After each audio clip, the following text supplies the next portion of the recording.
Two parents in Japan left their own child in the woods after he was being too rambunctious and he was allegedly throwing stones at cars. Well, it turns out that he got lost in the woods and it took a long time to find him. After 6 nights, authorities were able to find Yamato Tanooka, and apparently he found a safe place to hide. And we'll get to that in just a second, but first let's hear from his father, who is very, very sorry for punishing him by leaving him in the woods. 私の行き過ぎた行動で、息子に大変辛い思いをさせてしまい、学校の関係者や、あと捜索に当たっていただいた方々、皆様にご迷惑をおかけしましたことを深くお詫びいたします。It might be like a, first of all, we'll get to the serious stuff, but it might be like a cultural way of showing how sorry you are. Yeah. But to me, it came off as like the fake crying. Yeah. Like it really rubbed me the wrong way, especially after you just left your 7-year-old in the woods and he was lost for 6 nights with no food, no water, and miraculously he's totally okay. In the bear-infested woods. Yes. So now we don't have to pile on, but I'm not going to be able to help it. The whole world hates these parents now because, you know, your heart goes out to the kid lost in the woods, dark at night, etc., right? And the whole world now loves the kid. Mm-hmm. And so, and I don't know if the tears were fake or not, but so now, look, he had no food at all for the whole 7 days. On the first night, he was able to find a cabin, which was about, I think they said 5 kilometers. Yeah. But along the trail, it takes 7 kilometers to get to it. And he found this little hut, a military hut. One of the doors was unlocked. He went in there. Now, it gets as cold as about 7 degrees at night. Mm-hmm. So it gets super, super cold. So that was another issue. Luckily, there was a tap in the back of the hut so he could get water. That's part of how he survived, but no food. Mm-hmm. And the part where I'm going to be a little judgmental of the parents, and you don't know what you're going to do, but okay, the first part's obvious. Don't leave the kid in the woods, in the bear-infested woods. Don't do that. That's not the right time to teach a kid a lesson, right?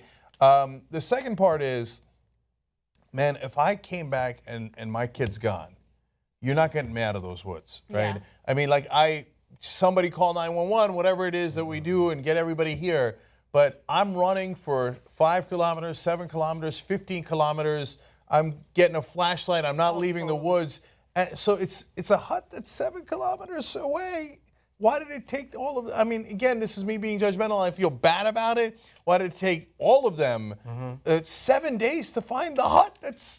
Go up the trail. It's 7 kilometers. I'm sure it's not that easy. I'm sure there was a lot of different ways to go on the trail, but also, still. that hut is usually locked. So if someone did pass by, they probably did assume that there was no one in there, right? Luckily, they left the hut unlocked. One door was unlocked, and he was able to go in as a result of that.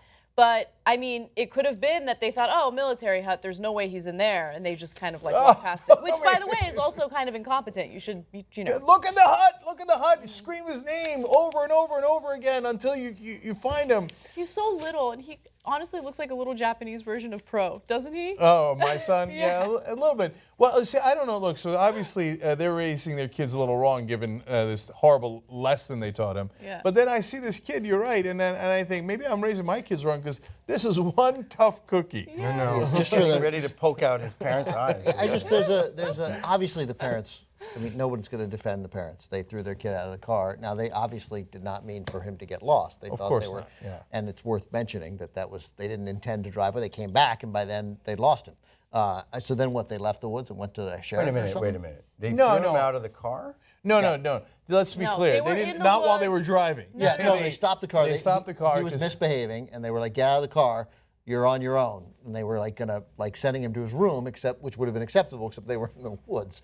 Right. And so then there was some amount of time that lapsed before they were like, "Okay, he's learned his lesson," or we hope he's learned a lesson, and then they couldn't find him. Mm-hmm. So I mean, it's hideous parenting, but obviously that was not their intent.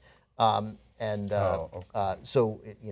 by the way, it's 7 degrees Celsius. It was only 44.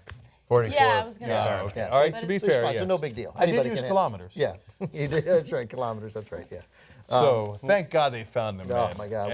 Didn't seem like that's how this story was going to end. You're right. Yeah, every day that it went by, I got secretly obsessed by this story, and for obvious reasons, because I got young kids, right? And every day that went by, I'm like, God, they still didn't find him. Yeah. They still didn't find him.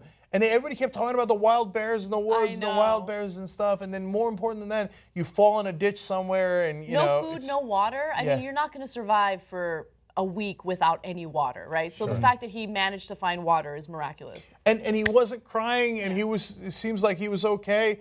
What a tough kid. Oh my God, who doesn't love this They kid? got to let that kid throw as many rocks at cars as he wants now.